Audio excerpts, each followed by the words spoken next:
Welcome student. आज आपण animal classification बघणार आहोत. ॲनिमल्स जे आपल्याला व्हरायटी दिसते आपल्या अर्थवर, आपल्याला जी ॲनिमल्समध्ये व्हरायटी दिसते अर्थवर असेल,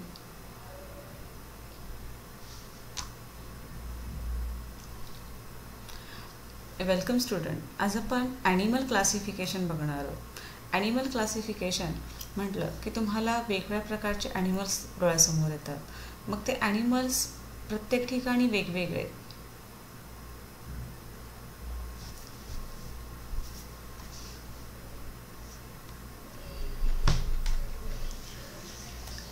वेलकम स्टुडंट. आज आपण ॲनिमल क्लासिफिकेशन बघणार आहोत. आपल्या सभोवताली, मग ते जमिनीवर असतील, पाण्यामध्ये असतील, झाडावर राहणारे असतील, समुद्रामध्ये राहणारे असतील, अशा वेगवेगळ्या प्रकारचे ॲनिमल्स आपल्याला दिसतात. म्हणजे आपल्याला त्याच्यामध्ये डायव्हर्सिटी दिसते. आणि हा इतकी डायव्हर्सिटी यांच्यामध्ये आहे आणि त्यामुळे त्यांचं स्टडी होणं इझिली नाही आहे. इझिली आपण त्याचा स्टडी करू शकत नाही आणि त्यासाठी ॲनिमल्सचं क्लासिफिकेशन केलं गेलं. ॲनिमल्सचं क्लासिफिकेशन तुम्हाला माहिती आहे, किंगडम ॲनिमलिया. किंगडम ॲनिमलियामध्ये 2 फायलम येतात. एक म्हणजे कॉर्डेट आणि दुसरा असतो तो म्हणजे नॉन कॉर्डेट. ओके, ॲनिमल्सचं क्लासिफिकेशन, ब्रॉड क्लासिफिकेशन आपण असं केलं आहे, कॉर्डेट्स आणि नॉन कॉर्डेट्स. तुम्हाला दोन्हीमधला डिफरन्स माहिती आहे, what is mean by chordate and what is mean by non chordates. Notochord जर प्रेझेंट असेल तर आपण त्याला कॉर्डेट असं म्हणतोय. नोटोकॉर्ड अब्सेंट असेल तर त्याला आपण नॉन कॉर्डेट्स असं म्हणतोय. आजच्या ह्या व्हिडिओमध्ये आपण फक्त नॉन कॉर्डेटचे जे म्हणजे फायलम्स आहेत ते फायलम आपण लर्न करणार आहोत. नॉन कॉर्डेटचे जे फायलम आहेत ते फायलम आपण आज लर्न करणार आहोत. ठीक आहे. याच्यामधला पहिला फायलम जो आहे तो फायलम पोरीफेरा. आता बघा, हे जे सगळे ॲनिमल आहेत यांच्यामध्ये नोटोकॉर्ड अब्सेंट आहे. फक्त शेवटचा जो हेमिकॉर्डेट आहे याच्या काही रिजनमध्ये फक्त आपल्याला नोटोकॉर्ड प्रेझेंट आढळतो. नोटोकॉर्ड म्हणजेच काय तुम्हाला माहिती आहे, जे रॉड लाईक स्ट्रक्चर ॲनिमल्समध्ये प्रेझेंट असतं आणि ते त्यांच्या बॉडीला सपोर्ट करत असतं. आणि हेच नोटोकॉर्ड ह्या ॲनिमल म्हणजे आता आपण नोटोकॉर्ड फायलम ज्याच्यामध्ये सगळे ॲनिमल्स बघणार आहोत त्यांच्यामध्ये नोटोकॉर्ड अब्सेंट आहे. ठीक आहे. त्यातला पहिला फायलम पाहतोय तो फायलम पोरीफेरा. आता नावातच तुम्हाला कळते पोरीचा अर्थ काय होतो रे, पोरस. बॉडी आहे ह्यांची कशी असते, पोरस असते, सच्छिद्र असते. ठीक आहे. फायलम पोरीफेरामध्ये काय बघतोय बघा, this animals are with the simplest body plan and are called sponges. ह्या फायलममधले जेवढे ॲनिमल आहे त्यांची बॉडी एकदम सिम्पल असते, साधी असते आणि जनरली आपण त्याला काय म्हणतो रे, स्पॉन्जेस असं म्हणतोय. ठीक आहे. इथं स्पॉन्जेस पाहिजे, इथं पी पाहिजे, स्पॉन्जेस म्हटलं जातं. ठीक आहे. दे बिअर न्यूमरस पोर. यांच्या बॉडीवर असंख्य असे काय असतात रे, पोर्स असतात. पोर्स म्हणजेच काय, छिद्र असतात. आणि मग ह्या जे पोर्स आहेत त्या पोर्सला नाव काय आहे तर त्याला आपण ऑस्टिया आणि ऑस्क्युला असं म्हणतो. ठीक आहे. काय म्हणतो, ऑस्टिया आणि ऑस्क्युला असं म्हटलं जातं. जे पोर्स आहे त्या पोर्सला ऑस्टिया आणि ऑस्क्युला असं म्हटलं जातं. देन सेकंड पॉईंट, इथं तुम्हाला डायग्रॅम दिसते स्पॉन्जिलाची. Okay, it's a Spongilla. Second diagram आहे ती म्हणजे सायकॉनची. आता हे दोन्ही ॲनिमल ज्यावेळेस आपण स्टडी करतोय त्यावेळेस तुमच्या असं बघताना असं वाटतही नाही की ते ॲनिमल्स आहेत, बट दे आर ॲनिमल. आता हे स्पॉन्जिला जे दिसतंय तुम्हाला, हे स्पॉन्जिला व तुम्हाला पोर्स दिसतात आणि ही तर ट्विग आहे, एखादी ट्विग आहे म्हणजेच आपण फांदी किंवा झाडाची एक छोटासा तुकडा आपण म्हणतो ना, तो आहे. त्याच्या आधाराने हा स्पॉन्जिला अटॅच झालेला आहे. किंवा हा जो सायकॉन आहे, ह्या सायकॉनमध्ये सुद्धा काय येत रे, तर हा सायकॉनसुद्धा सेडिमेंटरी आहे. म्हणजेच हा स्वतः हे जे ॲनिमल जे आहेत त्या ॲनिमल्स जनरली किंवा मोस्ट ऑफ द ॲनिमल हे कसे आहेत रे, सेडिमेंटरी आहेत. सेडिमेंटरी म्हणजेच काय, कशावर तरी अटॅच झालेले आहेत. म्हणजे याच्यामध्ये आपल्याला फ्रीली लोकोमोशन आढळत नाही. आता इकडे बघा, सायकॉनच्या ह्या डायग्रॅममध्ये आपल्याला काय दिसतात तर तुम्ही मग सांगितलं की बॉडीवर काय पोर्स आहेत, त्या पोर्सला आपण ऑस्टिया असं म्हणतो. आणि इथं माउथ रिजनला एक ओपनिंग आहे, त्याला ऑस्क्युलम असं म्हटलं गेलं आहे. ओके. आणि इथं आत आहेत त्याच्या काय आहेत, कोलार सेल आहेत. आता बघा, दीज आर ॲक्वॅटिक ॲनिमल. लक्षात ठेवा, फायलम पोरीफेरामध्ये सगळे ॲनिमल असतात ते कसे असतात, ॲक्वॅटिक असतात. मराठीमध्ये त्याला आपण जलचर असं म्हणतो. पण याच्यातले जलचर आहेत most of them are marine. त्यातले बरेचसे बरेचसे जास्तीत जास्त कसे आहेत रे, खाऱ्या पाण्यात आहे, त्याला आपण मराईन असं म्हणतो. आणि काही आहेत ते फक्त गोड्या पाण्यातले. ओके, पहिला पॉईंट लक्षात ठेवायचं की बॉडीमध्ये काय आहेत रे, यांच्या पोर्स आहेत. पोर्सला ऑस्टिया आणि ऑस्क्युला असं म्हटलं जातं. ऑस्क्युला तुम्ही म्हणाल इथं ऑस्क्युलम म्हटलं, इथं ऑस्क्युला आहे. ऑस्क्युलम हे आपल्याला काय म्हणणार आहे, सिंग्युलर आहे, आणि अनेक असणार आहे त्याला आपण ऑस्क्युला असं म्हणणार आहे. ॲक्वॅटिक ॲनिमल आहेत, जास्तीत जास्त याच्यामध्ये मराईन आहेत, आणि काही आहेत ते फ्रेश वॉटरमध्ये आढळणार आहेत. Most of the animals have asymmetrical body. Asymmetrical body तुम्हाला माहिती आहे, असिमेट्रिकल म्हणजेच काय, कोणत्याही ॲक्सेसमधून तो जर ॲनिमल आपण कट केला तर त्याचे 2 इक्वल पार्ट्स होत नाहीत, म्हणून त्याची सिमेट्री कशी असते, असिमेट्रिकल. कळत आहे, कोणत्याही ॲक्सेसमधून तो बॉडी इमॅजिनरी कट केला आपण तर त्याचे 2 इक्वल पार्ट्स होत नसतील तर त्याला आपण असिमेट्रिकल असं म्हणतो. Then third one, these animals have special type of cell. याच्यामध्ये विशिष्ट प्रकारच्या सेल्स आहेत, त्याला कॉलर सेल असं म्हटलं जातं. कोणत्या सेल्स आहेत, collar cell. Okay, then these animals are always attached to substratum. तुम्हाला इथं दिसतंय सायकॉन ह्या सबस्ट्रॅटमला अटॅच आहे, स्पॉन्जिला ह्या ट्विगला अटॅच आहे. म्हणजेच ह्या फायलममधले जे ॲनिमल असतात ते कोणत्या ना कोणत्या तरी सबस्ट्रॅटमला अटॅच असतात आणि त्यांच्यामध्ये म्हणून आपल्याला लोकोमोशन आढळत नाही. Hence do not show locomotion, hence they are referred as a sedentary animal. म्हणून आपण त्याला बैठे प्राणीसुद्धा असं म्हणतोय, सेडेंटरी ॲनिमल. ओके, कारण फ्रीली मूव्हिंग करत नाही, यांच्यामध्ये लोकोमोशन दिसत नाही, कारण हे काय असतात, कोणत्या तरी सबस्ट्रॅटमला अटॅच असतात. Then there spongy body is supported by spicules or spongy in fibre.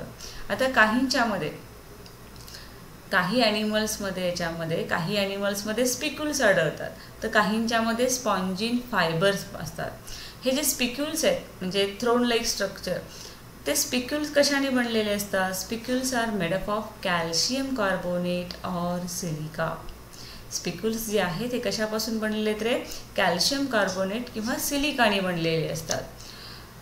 These animals feed upon a small organism taken in their body along with water. तुम्ही म्हणाल हे ॲनिमल्स आहेत म्हणजेच हे काय आहेत, हेट्रोट्रॉपिक आहेत, मग ह्यांना फूड कसं मिळतं, तर हे जनरली आपण बघितलं कसले तर ॲक्वॅटिक ॲनिमल आहेत. ॲक्वॅटिक ॲनिमल आहेत म्हणजे त्यांच्या बॉडीमध्ये जे पोर्स आहेत त्या पोर्स मार्फत काय होतं आहे, वॉटर एंटर करते.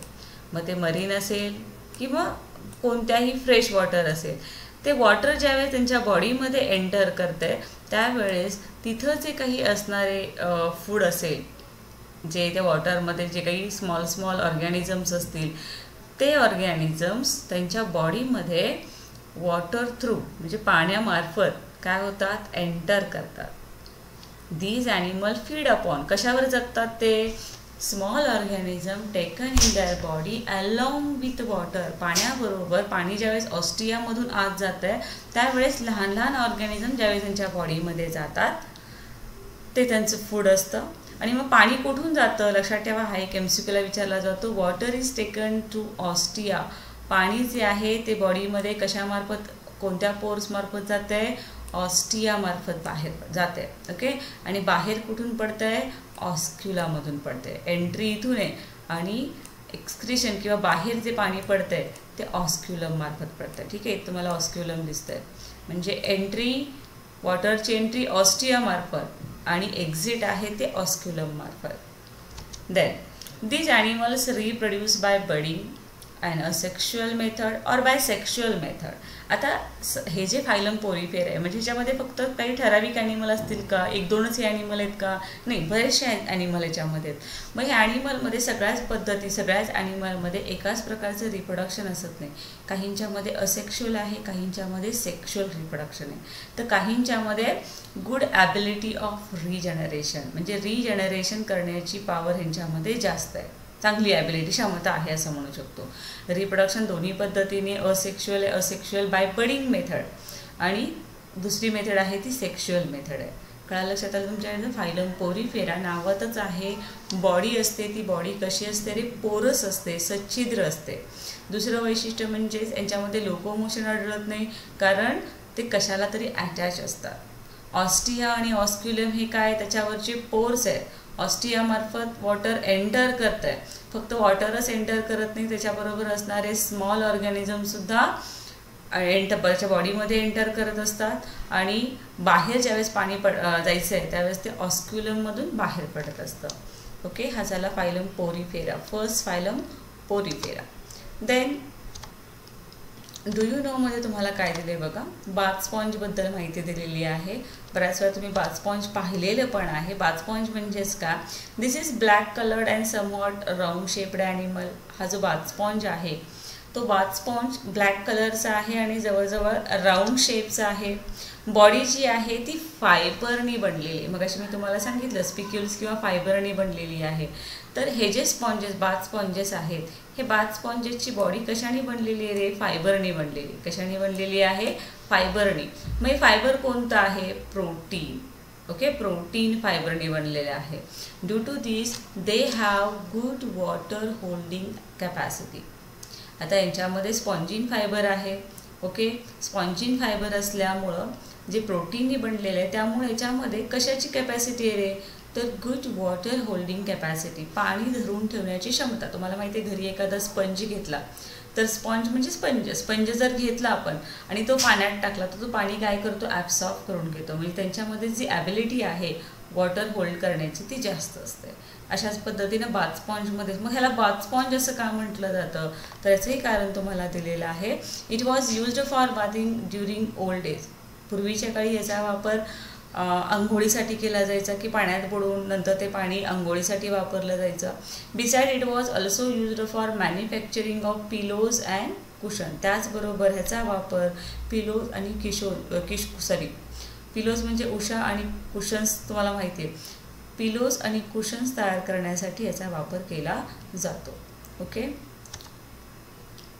these were also used for wetting material for sticking postal stamp and counting the currency note. बऱ्याच वेळा तुम्ही बँकेत गेला असेल किंवा पोस्ट ऑफिसमध्ये गेला असेल तर तिथं जनरली वेटिंग मटेरियल म्हणजे तुम्हाला नोटा मोजायचे असतील किंवा पेपर्स जर जास्त असतील ते मोजायचे असतील तर हे बाथ स्पॉन्ज जिथं ठेवलं जातं तिथं आपण बोट बुडवतो. ओलसर बोट होतं आणि आपल्याला स्टॅम्प चिटकवायला किंवा करन्सी नोट मोजायला सुद्धा ह्याचा वापर होतो. त्याला बाथ स्पॉन्ज असं म्हटलं जातं.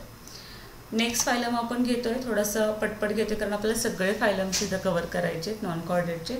सेकंड फायलम आहे फायलम सिलेंटेटा किंवा त्याला आपण निडारिया असं म्हणतो. दोन नाव आहेत, सेकंड फायलम सिलेंटेटा और निडारिया.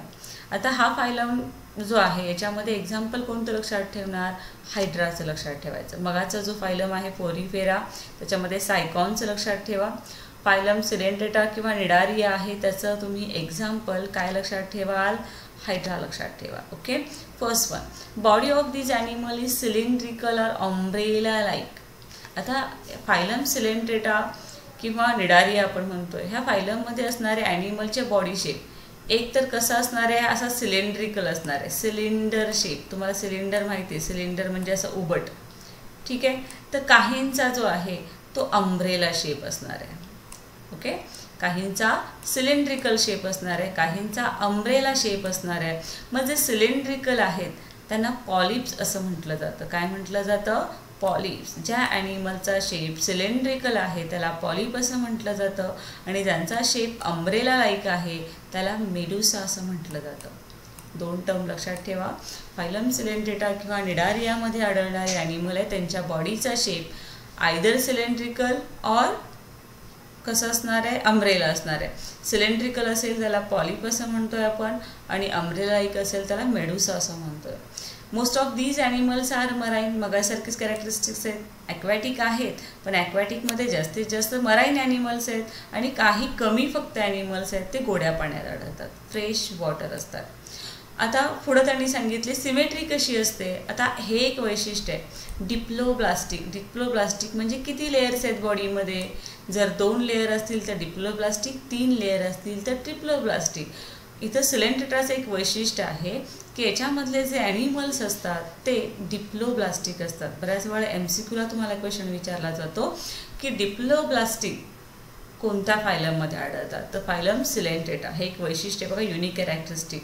बॉडी जी आहे ती रॅडियली सिमेट्री आहे. रॅडियली सिमेट्रीचा अर्थ काय, तर कोणत्याही ॲक्सिसमधून जर तुम्ही ॲनिमल तो कट केला, कोणत्याही ॲक्सिसमधून जर तुम्ही तो ॲनिमल कट केला, इमॅजिनरी कट केला असं म्हणूया, तर त्याचे इक्वल पार्ट होतात. कोणत्याही ॲक्सिसमधून तुम्ही कट केला तर त्याचे इक्वल पार्ट्स होत असतील तर ती सिमेट्री असते, त्याला रॅडियल सिमेट्री असं म्हटलं जातं. ओके.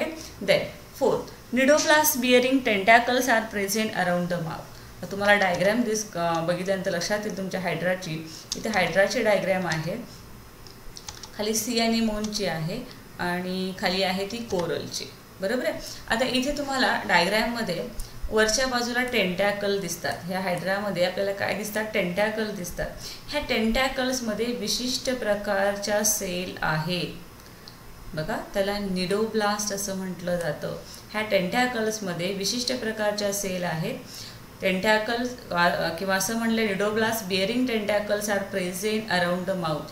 हे हायड्राचं जे माउथ आहे त्या माउथच्या सराउंडिंगला आपल्याला काय दिसतात, तर टेंटॅकल दिसतात. आणि ह्या टेंटॅकल्समध्ये विशिष्ट प्रकारचे काय असतात, सेल्स असतात, ज्याला निडोब्लास्ट असं म्हटलं जातं. मग ह्या टेंटॅकलचा उपयोग काय, दोन्हीसाठी होते. कशासाठी, दोन्हीसाठी बघा. Tentacles are useful for capturing the prey, म्हणजे आलेलं भक्ष्य पकडण्यासाठी ह्या टेंटॅकलचा वापर केला जातो. मग कसा केला जातो, ज्यावेळेस एखादं भक्ष्य ह्या टेंटॅकलच्या सान्निध्यात येतं आहे त्यावेळेस ह्या निडोब्लास्ट सेल आहेत, त्या निडोब्लास्ट सेलमध्ये विशिष्ट प्रकारचं टॉक्झिन असतं. ते टॉक्झिन त्या प्रेच्या बॉडीमध्ये इंजेक्ट केलं जातं. ओके. आणि त्याला मग खाल्लं जातं. म्हणजे प्रे कॅप्चर करण्यासाठी ह्या निडोब्लास्टमध्ये असणारे जे टॉक्झिन आहे त्याचा वापर केला जातो. त्याचबरोबर स्वतःचं प्रोटेक्शन करण्यासाठी, म्हणजे हायड्रा कोणाला तरी खातोय, म्हणजे हायड्राला खाणारं कोणतरी असणार आहे, मग त्यावेळी स्वतःचं प्रोटेक्शन करण्यासाठी सुद्धा ह्या निडोब्लास्ट सेलचा किंवा त्याच्यामध्ये असणाऱ्या टॉक्झिनचा वापर केला जातो. आणि मग ही जी मेकॅनिझम आहे ह्या मेकॅनिझमला ऑफेन्स अँड डिफेन्स मेकॅनिझम असं म्हटलं जातं. स्वतःच्या खाद्य गोळा करण्यासाठी, त्याचबरोबर स्वतःचं प्रोटेक्शन करण्यासाठी ह्या निडोब्लास्टच्या सेल्स आहेत ज्या टेंटॅकल्समध्ये प्रेझेंट आहेत त्याच्यामध्ये असणाऱ्या टॉक्झिनचा वापर केला जातो. ओके. मग एक्झाम्पल कोणकोणते आहेत, हायड्राचं तुम्हाला डायग्रॅम इथं दिलेली आहे. ॲडामिस फायसेलिया ज्याला पोर्तुगीजमध्ये मॅन ऑफ वॉर असं म्हटलं गेलं आहे. ऑरेलिया आपण जेलीफिश, आणि हा कोरल म्हणजे मराठीमध्ये आपण त्याला पोळा असं म्हणतो. याच्याबद्दल सुद्धा माहिती आपण बघणार आहे. सिलेंट्रेटा पुन्हा सांगते, शेप सिलेंड्रिकल असेल तर पॉलिप, अम्ब्रेला शेप असेल तर Medusa. Most of the animal marine आहेत, फ्यू वन फ्रेश वॉटर आहेत, रॅडियली सिमेट्री आहे त्यांच्यामध्ये, डिप्लोब्लास्टिक आहे. निडोब्लास्ट सेल टेंटॅकल्समध्ये प्रेझेंट आहेत, ज्याचा वापर खाद्य पकडण्यासाठी आणि स्वतःचं संरक्षण करण्यासाठी केला जातो. ओके. हा झाला फायलम सिलेंड्रेटा. याच्याबद्दल कोरलबद्दल माहिती दिली. बघा, सरप्रायझिंग फॅक्ट्समध्ये काय सांगितलं आहे, कोरल जे आहे, coral reef are present in ocean. कुठं आपल्याला दिसतं, हे ओशनमध्ये दिसतं, महासागरामध्ये दिसतं. This reefs are actually colonies of specific cnidarian. इथं विशिष्ट प्रकारच्या निडारियन्सची कॉलनी आहे, म्हणजे एकत्र येतात. स्पेसिफिक निडारियन जे आहेत ते एकत्र येतात, त्यांची कॉलनी तयार होते आणि त्याला आपण रीफ असं म्हणतो. These reefs are actually colonies of specific cnidarian.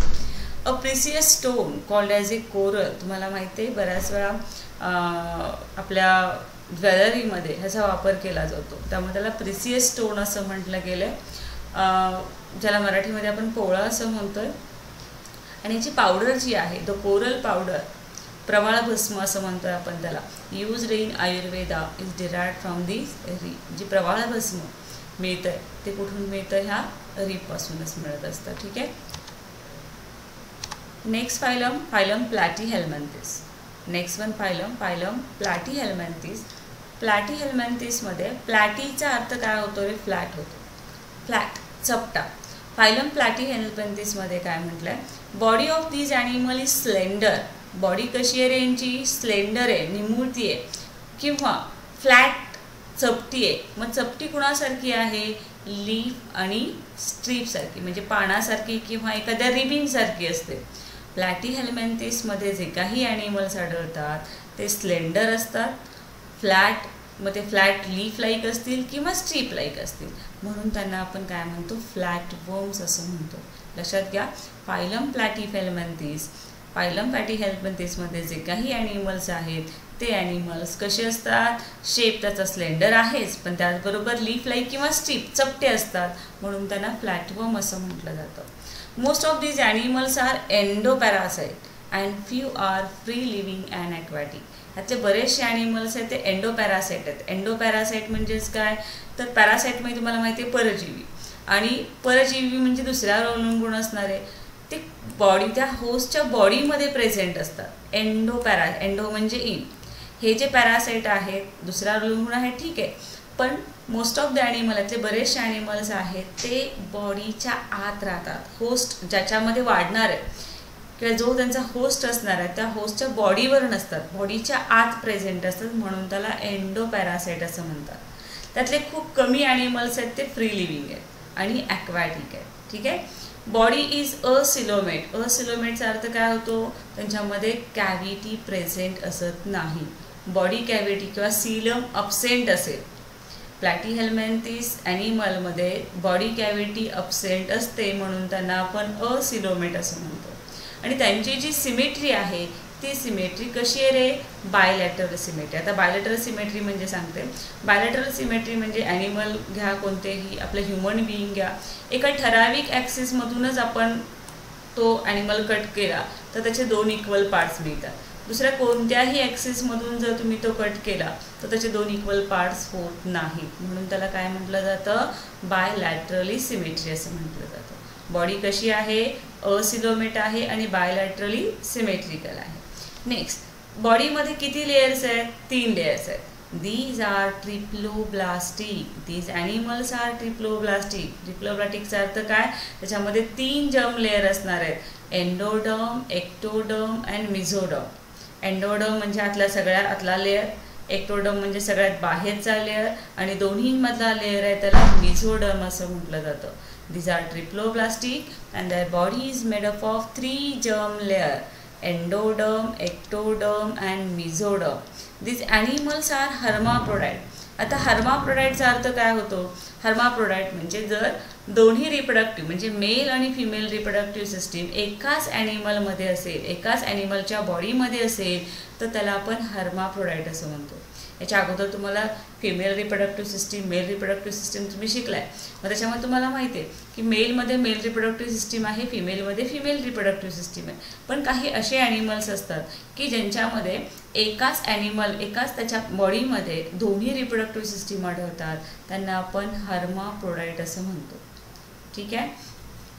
Example planaria आहे, लिव्हर फ्लूक आहे, टेपवॉर्म एक्सेट्रा. इथं तुम्हाला डायग्राम दिसते. पहिली आहे ती लिव्हर फ्लूकचे बघा, चपटी आहे, लीफ लाईक आहे. ओके, म्हणून तर आपण फ्लॅटवर्म असं म्हणतोय. हा टेपवर्म आहे. टेपवर्म एखाद्या स्ट्रीपसारखा आहे, चपटा आहे. आणि तिसरी जी आहे ती प्लॅनेरियाची आहे. ओके, याच्यामध्ये तुम्हाला माहिती आहे की रिजनरेशन पॉवरसुद्धा प्लॅनेरियामध्ये जास्त आहे. याच्यानंतरचा पॉईंट आपण बघतोय तो म्हणजे फायलम ॲस्कीहेल्मिंथेस. नेक्स्ट फायलम जो आपण याच्यामध्ये बघतोय तो फायलम ॲस्कीहेल्मिंथेस. मग अशी आपण फायलम प्लॅटीहेल्मिंथेसमध्ये फ्लॅटवर्म असं म्हटलं होतं, लक्षात ठेवा. तर ॲस्कीहेल्मिंथेसला रिंगवॉर्म असं म्हटलं जातं. तो फ्लॅट आहे, चपटे म्हणून त्याला फ्लॅटवर्म. आता ह्याला रिंगवॉर्म का म्हटलं जातं ते आपण बघूया. याचं उदाहरण आहे ते म्हणजे ॲस्कॅरिस. जे आपल्या पोटामध्ये कृमी आढळतात, ॲस्कॅरिस.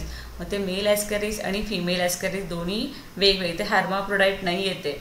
दोन्ही सेक्सेस सेपरेट आहेत, मेल वेगळा आहे आणि फिमेल वेगळा आहे. आता याला राऊंडवर्म का म्हटलं जातं बघा. Body of this animal is long, thread like and cylindrical. ह्या ॲनिमलची बॉडी कशी असते रे, लांब असते, दोऱ्यासारखी असते किंवा सिलेंडर शेपची असते, म्हणून त्यांना आपण राऊंडवर्म असं म्हटलं जातं. ॲस्कीहेल्मिंथेसला कसले वर्म म्हणणार आहे आपण, राऊंडवर्म म्हणणार आहे. आणि प्लॅटीहेल्मिंथेसला फ्लॅटवर्म असं म्हणणार आहे. त्याच्यानंतर second point, these animals are either free living or endoparasite. आता हे जे ॲनिमल्स आहेत हे ॲस्कीहेल्मिंथेसमध्ये येणारे बरेचसे ॲनिमल्स आहेत. मग याच्यामध्ये ॲनिमल जे आहेत, काही आहेत ते फ्री लिव्हिंग आहेत, मुक्तपणे आढळणारे आहेत, तर काही पॅरासाइट आहेत पण ते होस्टच्या बॉडीच्या आत आढळतात, म्हणून त्याला एंडोपॅरासाइट असं म्हणणार आहे. These animals are either free living or endoparasite. Free living animals are either aquatic or terrestrial. मग जे ॲनिमल फ्री लिव्हिंग आहेत, मुक्तपणे आढळतात, ते काही पाण्यामध्ये आढळणार आहेत तर काही जमिनीवर सुद्धा आढळतात. ओके, फ्री लिव्हिंग आहे त्याच्यामध्ये पुन्हा दोन सांगितले त्यांनी, आयदर पाण्यात एकतर असतील किंवा जमिनीवर असणार आहे. आता लक्ष द्या पुढचं कॅरेक्टरिस्टिक. ह्या ॲनिमलची बॉडी जी आहे ती ट्रिप्लोब्लास्टिक आहे. ट्रिप्लोब्लास्टिक म्हणजे मगाशी आपण एक्सप्लेन केले की 3 लेअरनी बनलेली, एंडोडर्म, एक्टोडर्म आणि मिझोडर्म. त्यामुळं बॉडी कशी आहे, ट्रिप्लोब्लास्टिक आहे. पण त्यांच्या बॉडीमध्ये सीलम आहे की नाही, त्याला आपण इथं जे दिसतंय तुम्हाला इथं काय म्हणलंय त्यांनी, सुडोसिलोमेट. सुडोसिलोमेटचा अर्थ काय होतो, फॉल्स. सुडोचा अर्थ होतो फॉल्स, म्हणजे सीलम असत नाही पण असल्यासारखी स्ट्रक्चर इथं दिसतं आपल्याला, म्हणून त्यांना आपण सुडोसिलोमेट असं म्हणतोय. बघा हे एक असा फायलम आहे, फायलम ॲस्कीहेल्मेंथिस हा असा एक फायलम आहे, त्याच्यामध्येच फक्त आपल्याला सुडोसिलोमेट दिसतंय. ओके, ह्याचं वैशिष्ट्य आहे की ह्याच्यामधले ॲनिमल्स आहेत ते कसे आहेत रे, सुडोसिलोमेट आहेत. लक्षात येते, सुडोसिलोमेट. सिलोमेट म्हटलं की सिलम प्रेझेंट आहे, असिलोमेट म्हणजे बॉडी कॅव्हिटी अब्सेंट आहे आणि सुडोसिलोमेट म्हणजे false body cavity. Then body of these animals is a non segmented. Body ह्या ॲनिमलची असते ती कशी असते रे, सेगमेंटेड असत नाही, त्याच्यामध्ये सेगमेंट असत नाही, नॉन सेगमेंटेड. तुम्ही बघू शकता इथे डायग्राममध्ये कुठंही तुम्हाला सेगमेंट दिसत नाही. सेगमेंट म्हणजे असे युनिट्स, इथं तुम्हाला युनिट दिसत नाही आहे. ठीक आहे, body of these animals is non segmented and covered with tough cuticle.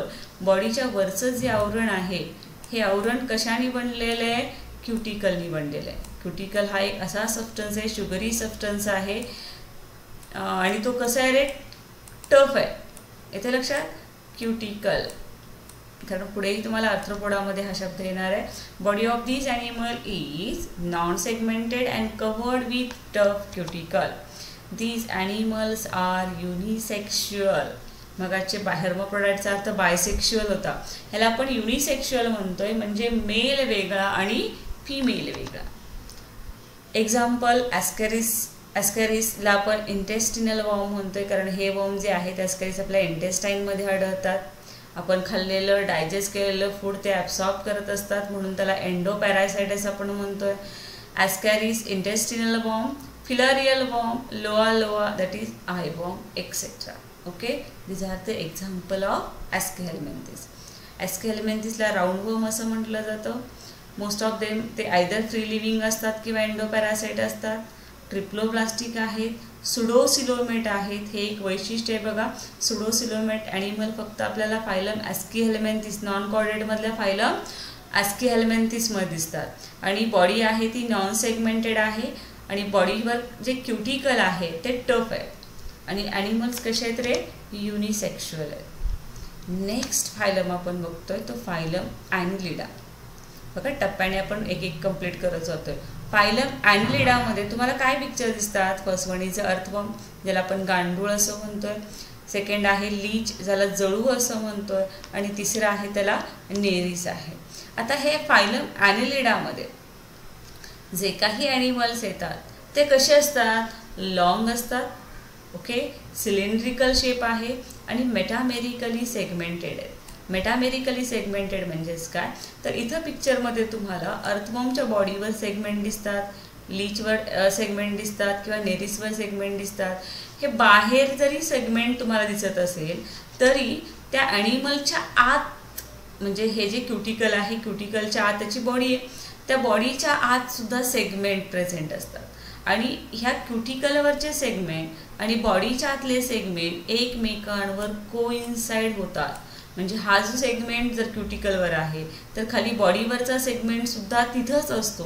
म्हणजे जर आपण कंपॅरिझन केलं तर हे दोन्ही सेगमेंट एकमेकांवर कोइन्साइड होत असतील, तंतोतंत जुळत असतील तर त्याला आपण मेटामेरिकली सेगमेंटेड असं म्हटलं जातं. मेटामेरिकली सेगमेंटेड ॲनिमल आपल्याला फायलम ॲनिलिडामध्ये दिसतात. Second point, most of these animals are free living. बरेचसे यातले ॲनिमल्स आहेत ते फ्री लिव्हिंग आहेत. But few are ectoparasite. पण त्यातले काही मात्र कसे आहेत रे? एक्टोपॅरासाइट. मग अशी एंडोपॅरासाइट टर्म बघितली. आता एक्टो म्हणजे शरीराच्या बाहेर. पॅरासाइट आहेत, परजीवी आहेत, दुसऱ्यावर अवलंबून आहेत, पण ते त्याच्या बॉडीमध्ये राहत नाही आहेत, बॉडीच्या बाहेर आहेत. Okay, ectoparasite. Free living animals may be marine or fresh water dweller or terrestrial. आणि जे काही मुक्तपणे आढळणारे ॲनिमल्स आहेत ते मग काही खाऱ्या पाण्यात, काही गोड्या पाण्यात, तर काही जमिनीवर राहणारे आढळतात. दिस ॲनिमल्स आर ट्रिप्लोब्लास्टिक. बघा, एकाच ओळीमध्ये तिन्ही कॅरेक्टरिस्टिक दिले. ॲनिमल्स ट्रिप्लोब्लास्टिक आहेत म्हणजे 3 लेयर्स आहेत. सिमेट्री त्याची बायलॅटरली आहे आणि सिलोमेट आहेत म्हणजे बॉडी कॅव्हिटी प्रेझेंट आहे. Triploblastic, bilaterally symmetrical and eucoelomate. They have city or parapodia or sucker for locomotion. आता बघा, इथं जे लोकोमोशन हालचाल करताना काय वापरतात ते, तर काही ॲनिमल सिटीचा वापर करतात. फॉर एक्झाम्पल अर्थवर्म काय करतोय? सिटीचा वापर करतोय. किंवा काही ॲनिमल्स पॅरापोडियाचा वापर करतात, तर काही ॲनिमल्स सकर्सचा वापर करतात लोकोमोशनसाठी. आता त्यांनी दिले बघा, the body is covered with a special cuticle. मग सांगितलं की बॉडीवर एक विशिष्ट प्रकारचं आवरण आहे, त्याला क्युटिकल असं म्हटलं जातं. This animals are either hermaphrodite or unisexual. म्हणजे यातले काही ॲनिमल्स आहेत ते हर्माफ्रोडाइट आहेत म्हणजे बायसेक्शुअल आहेत. एकाच ॲनिमलमध्ये दोन्ही रिप्रोडक्टिव्ह सिस्टीम आहेत.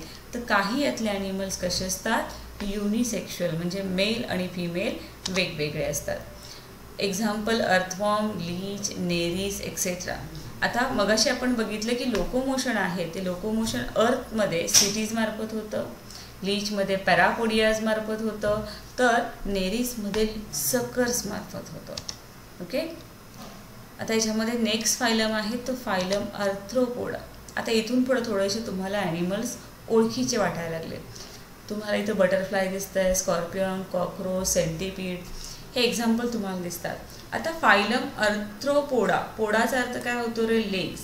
आणि आर्थ्रोचा होतो अर्थ जॉईंटेड. ज्यांचे लेग्स जॉईंटेड आहेत, तुम्ही इथं कॉक्रोच बघू शकता. कॉक्रोच हे जे लेग्स आहेत ते जॉईंटेड आहेत. ठीक आहे, इथं तुम्हाला जॉईंटेड लेग दिसतात. म्हणजे ज्यांचे लेग्स जॉईंटेड आहेत त्यांना आपण आर्थ्रोपोडा असं म्हटलं जातो. आणि सगळ्यात लार्जेस्ट फायलम हा phylum Arthropoda. These animals have jointed appendages, hence they are called as a arthropods. Arthropods आपण का म्हणतोय? त्यांचे जे काही अपेंडेजेस आहेत, फोरलिम, हँडलिम काय आहेत, ते सगळे कसे आहेत रे? जॉईंटेड आहेत, म्हणून त्याला आपण आर्थ्रोपोड्स असं म्हणतोय. Planet Earth as a highest number of animal from this phylum. पृथ्वीवर सगळ्यात जास्त ॲनिमल कोणत्या फायलममधले आढळतात? आर्थ्रोपोडामधले. Hence this is the largest phylum. फक्त लार्जेस्टच फायलम नाही तर पुढं काय म्हटले बघा, hence this is largest phylum with highly successful animal in animal kingdom. जेवढा ॲनिमल किंगडम आहे त्याच्यामध्ये हायली सक्सेसफुल फायलम लार्जेस्ट तर आहेत, पण पूर्ण डेव्हलप किंवा सक्सेसफुल असणारा फायलम हा कोणता आहे? Phylum arthropoda. Next, these animals are found in all types of habitat ranging from deepest ocean to highest mountain. आता बघितलं आपण सगळ्यात लार्जेस्ट फायलम काय आहे, तर प्रत्येक ठिकाणी आपल्याला ह्या फायलममधले ॲनिमल दिसतात. मग अगदी ओशनच्या तळागाळाला तुम्ही गेला, डीपेस्ट म्हणले, अगदी तळाला गेला महासागराच्या, तिथून ते एखाद्या पर्वताच्या टोकापर्यंत गेला, म्हणजे त्यांना सांगायचं की सगळीकडे आपल्याला ह्या फायलमचे ॲनिमल्स आढळतात. Ranging from deepest ocean to highest mountain. Body of these animal is triploblastic. आता हे सांगायची गरज नाही, बॉडी ट्रिप्लोब्लास्टिक आहे, युसिलोमेट आहे, बॉडी कॅव्हिटी प्रेझेंट आहे आणि सिमेट्री आहे ती बायलॅटरल सिमेट्री आहे. त्याचबरोबर बॉडी त्यांची कशी आहे रे? सेगमेंटेड आहे. Okay, triploblastic, eucoelomate, bilaterally symmetrical and segmented. Chitinous exoskeleton is present around the body. यांच्या बॉडीच्या बाहेर एक स्केलेटन आहे, ते स्केलेटन कशाने बनलेलं आहे? कायटिननी बनलेलं आहे. त्यामुळे कसलं? एक्झो म्हणजे बाहेर, शरीराच्या बाहेर आहे म्हणून त्याला एक्झोस्केलेटन असं म्हटलं जातं. जे स्केलेटन बॉडीच्या बाहेर आहे त्याला एक्झोस्केलेटन म्हणणार आहे, बॉडीच्या आत असेल त्याला आपण एंडोस्केलेटन असं म्हणतो. मग हे जे एक्झोस्केलेटन आहे ते कायटेनियस आहे, म्हणजे कायटिननी बनलेलं आहे. एक्झाम्पल क्रॅब दिसतोय तुम्हाला, स्पायडर माहिती आहे, स्कॉर्पिओन आहे. हे सगळे एक्झाम्पल फायलम आर्थ्रोपोडाचे. Largest phylum. Okay, next these animals are unisexual, म्हणजे मेल आणि फिमेल यांच्यामध्ये वेगवेगळं असणार आहे. ओके, नेक्स्ट फायलम आहे तो फायलम मोलुस्का. Phylum Mollusca. मोलुस्काचा अर्थच होतो soft body. Okay, so body of these animal is soft and slimy. Soft असते, चिकट असते, आणि म्हणून त्याला आपण मोलुस्क असं म्हणतोय. It is the second largest phylum in animal kingdom. आत्ताच बघितलं आपण, सगळ्यात मोठा फायलम आहे तो आर्थ्रोपोडा, आणि त्याच्यानंतर सेकंड लार्जेस्ट फायलम कोणता आहे? Mollusca is that. Okay, this is the second largest phylum in animal kingdom. Then third one, this animals are aquatic or terrestrial. यातले काही ॲनिमल्स आहेत ते पाण्यामध्ये आढळणार आहेत, तर काही आहेत ते जमिनीवर आहेत. So these animals are aquatic or terrestrial. Most of this aquatic mollusc are marine, but few are fresh water develop. आता आपण ॲक्वॅटिक म्हणतोय, ॲक्वॅटिकमध्ये सुद्धा जास्तीत जास्त ॲनिमल्स हे खाऱ्या पाण्यातले आहेत, खूप कमी ॲनिमल्स गोड्या पाण्यातले आहेत. Okay, next body of these animal is a triploblastic. मगासारखंच आहे बघा, ट्रिप्लोब्लास्टिक आहे, यूसिलोमेट आहे. पण मग अशी आपण सेगमेंटेड म्हटलं होतं, ह्यांची बॉडी कशी आहे रे? नॉन सेगमेंटेड आहे. सेगमेंट्स बॉडीवर प्रेझेंट असत नाही. Body of these animal is a triploblastic, eucoelomate, non segmented and soft. विशेष म्हणजे आपण काय म्हणतो, हे सॉफ्ट आहे. Accept animal like a snail. फक्त स्नेल जर सोडली, बघा स्नेल जर सोडली, there body shows bilateral symmetry. इथं तुम्हाला असिमेट्री दिसतंय, स्नेल असिमेट्रिकल आहे. पण जर स्नेल हा ॲनिमल ह्या फायलममधला सोडला तर बाकी सगळ्यांमध्ये आपल्याला जी सिमेट्री दिसते ती सिमेट्री कोणती असते? Bilateral symmetry. आता बॉडी जी आहे यांची ती 3 भागामध्ये विभागली आहे, head, foot and visceral mass. Okay, मोलुस्कामध्ये असणाऱ्या ॲनिमलची बॉडी 3 डिव्हिजनमध्ये डिवाइड केलेली आहे. First one is a head, second one is a foot and third one is a visceral mass. That आता व्हिसरल मास म्हणजेच काय बघा, visceral mass is covered with a mantle. Visceral mass जे आहे ते व्हिसरल मासच्या कडेने काय मॅन्टल एक सबस्टन्स आहे. This mantle secrete hard calcareous shell. This shell may be external or internal or even absent in some cases. सगळ्याच ॲनिमलमध्ये असं तुम्हाला शेल दिसत नाही. काहींच्यामध्ये एक्सटर्नली आहे, काहींच्यामध्ये इंटरनली आहे, तर काहींच्यामध्ये आपल्याला हे शेल दिसत नाही. हे शेल आहे कसं आहे रे? हार्ड आहे आणि कॅल्कॅरियस आहे. जे कोण सिक्रेट करतंय? मॅन्टल सिक्रेट करतंय. याच्यामध्ये हे जे ॲनिमल्स आहेत ते कसे आहेत? युनिसेक्शुअल आहेत. मेल फिमेल वेगवेगळे असणार आहेत. एक्झाम्पल कोणकोणते आहेत बघा, इथं बायवॉल्व आहे. Okay, this one is a bivalve, then second one is a snail and third one is a octopus. सगळ्यांना ऑक्टोपस माहिती आहे. ऑक्टोपसचा फायलम कोणता येतोय? मोलुस्का येतोय. आता ऑक्टोपसबद्दल काही सरप्रायझिंग इन्फॉर्मेशन मी सुरुवातीपासून इथं ठेवली होती बघा वाचण्यासाठी तुम्हाला. सरप्रायझिंग इन्फॉर्मेशनमध्ये काय आहे? Octopus is a most clever animal among all non chordates.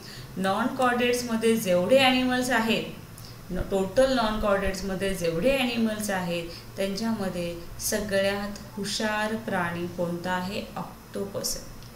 It can change its colour. तो काय करू शकतो? त्याचा कलर बदलू शकतो. It can perform 3 types of locomotion. 3 पद्धतीनं तो लोकोमोशन करू शकतो, हालचाल करू शकतो. First one is A swimming, creeping and walking.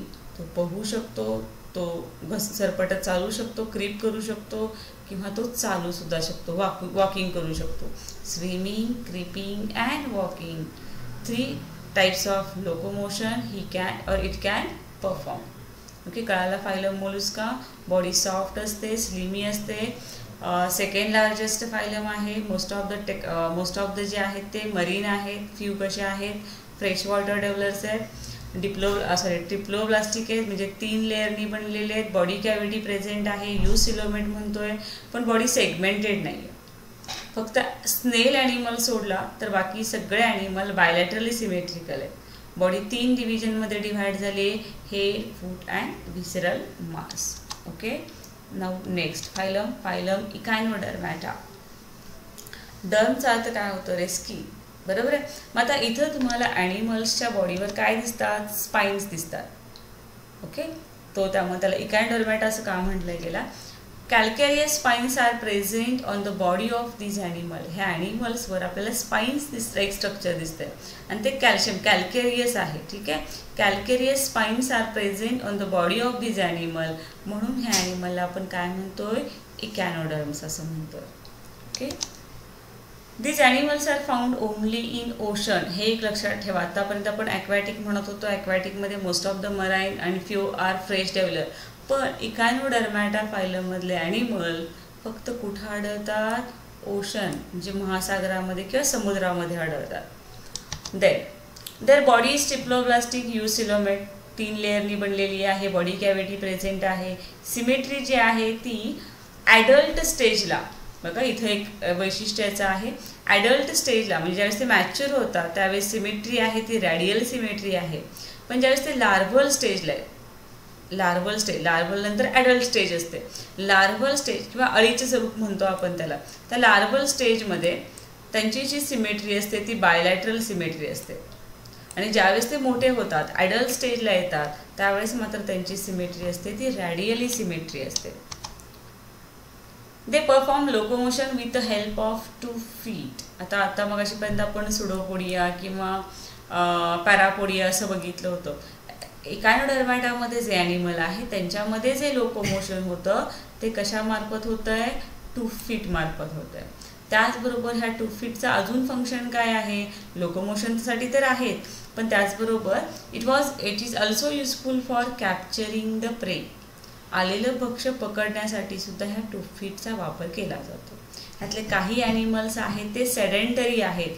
सेडेंटरीचा अर्थ कोणत्या तरी सबस्ट्रॅटमला ते अटॅच झाले, त्यांच्यामध्ये लोकोमोशन आढळत नाही. काही ॲनिमलमध्ये, सगळ्या नाही. Next point, they have skeleton made up of calcareous spine or ossicle plate. काहींच्या म्हणजे सगळ्यांच्यामध्ये जे बाहेरचं स्केलेटन आहे ते कॅल्कॅरियसने आहे किंवा कॅल्शियमचं आहे. मग काहींच्यामध्ये स्पाइन्स प्रेझेंट असतात तर काहींच्यामध्ये ऑसिकल्स प्रेझेंट असतात. ऑसिकलचा अर्थ plate like structure, ossicles present असतात. Then this animals have good ability of regeneration करण्याची पॉवर यांच्यामध्ये जास्त असते, क्षमता जास्त असते. रिजनरेशन म्हणजे तुम्हाला माहिती आहे की कोणताही बॉडी पार्ट जर त्या ॲनिमलचा कट झाला तर कट झालेल्या पार्टपासून नवीन बॉडी निर्माण करण्याची जी पॉवर असते त्याला रिजनरेशन असं म्हटलं जातं. होल ऑर्गॅनिझम त्या सिंगल सेल किंवा सिंगल टिश्यू किंवा सिंगल पार्टपासून तो ॲनिमल तयार होऊ शकतो, त्याला आपण रिजनरेशन असं म्हटलं जातं. याच्यानंतर हे जे ॲनिमल आहेत मोस्टली कसे आहेत रे? युनिसेक्शुअल आहेत, मेल फिमेल वेगवेगळे आहेत. एक्झाम्पल याचे स्टारफिश सगळ्यांनी बघितलेलं आहे, तारा मासा. हे इकायनोडर्मॅटासाठी तुम्ही लक्षात ठेवू शकता. सी अर्चिन आहे, हा खाली सी कुकुंबर आहे.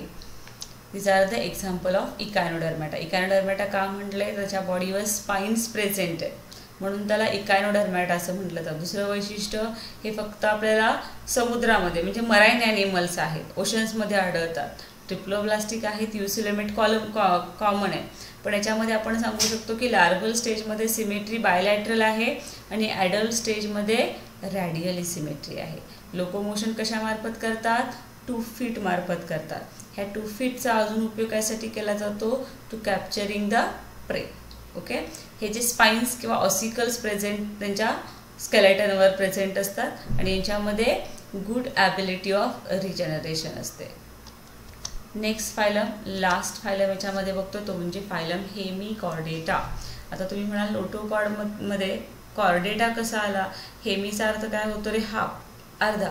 मग फायलमला हेमिकॉर्डेटा असे नाव का दिलेलं आहे? बघा, body of these animal is divided into 3 part. Proboscis, हा वरचा पार्ट आहे त्याला प्रोबॅसिस असं म्हणायचं, हा पार्ट आहे त्याला कॉलर असं म्हणायचं आणि खालचा पार्ट आहे त्याला ट्रंक असं म्हणायचं. ठीक आहे, ह्या जे ॲनिमल आहे त्या ॲनिमलची बॉडी 3 भागामध्ये डिवायडेड केलेली आहे.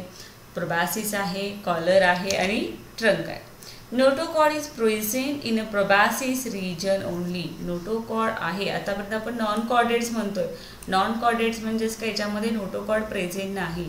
पण फायलम हेमिकॉर्डेटामध्ये नोटोकॉड प्रेझेंट आहे, पण तो फक्त कुठं आहे रे, तर ह्या प्रोबॅसिस रिजनमध्ये आहे. कोणत्या रिजनमध्ये आहे? या प्रोबॅसिस रिजनमध्ये आहे, म्हणून त्याला आपण हेमिकॉर्डेट्स असं म्हणणार आहे.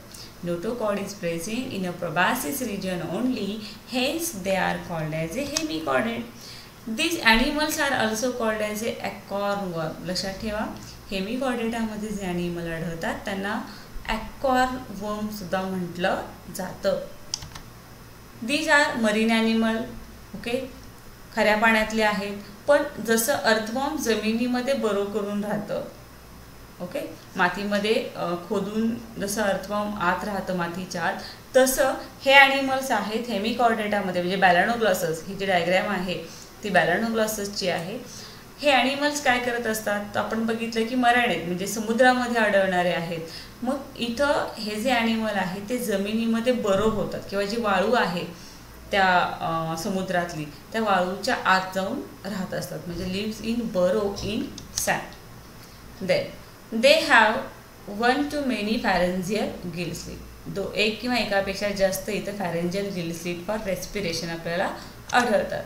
दे are unisexual and some may be hermaphrodite. Most of the animal हे कसे आहेत रे, युनिसेक्शुअल आहेत, म्हणजे मेल फिमेल वेगवेगळे असतात. तर काही यातले मात्र काय असतात, हर्माफ्रोडाइट असतात. एक्झाम्पल बॅलॅनोग्लॉसस आणि दुसरं आहे सॅकोग्लॉसस. इकडची डायग्राम आहे ती सॅकोग्लॉससची. आता हेमिकॉर्डेटा हा जो फायलम आहे, ह्या हेमिकॉर्डेटा फायलमला कनेक्टिंग लिंक म्हटलं जातं. कनेक्टिंग लिंक कोणामध्ये, तर कॉर्डेट्स आणि नॉन कॉर्डेट यांच्यामधला हा दुवा आहे. कारण काही कॅरेक्टरिस्टिक्स कॉर्डेटसारखे आहेत, म्हणजेच नोटोकॉड प्रेझेंट आहे तो फक्त प्रोबॅसिस रिजनमध्ये आहे, बाकीच्या रिजनमध्ये नोटोकॉड अब्सेंट आहे. म्हणून ह्या फायलम हेमिकॉर्डेटाला काय म्हटलं जातं, connecting link between non chordates and chordates. लक्षात येत आहे, इथं आपला फायलम हेमिकॉर्डेटा झाले. फायलम जे आहेत म्हणजे ते तुम्हाला नॉन कॉर्डेट्स आहेत, त्या नॉन कॉर्डेट्समधले सगळे फायलम्स आज आपण इथं कवर केलेले. ठीक आहे, आपण फायलम कॉर्डेटा जो आहे तो फायलम कॉर्डेटा नेक्स्ट लेक्चरमध्ये बघणार आहोत. Thank you everyone.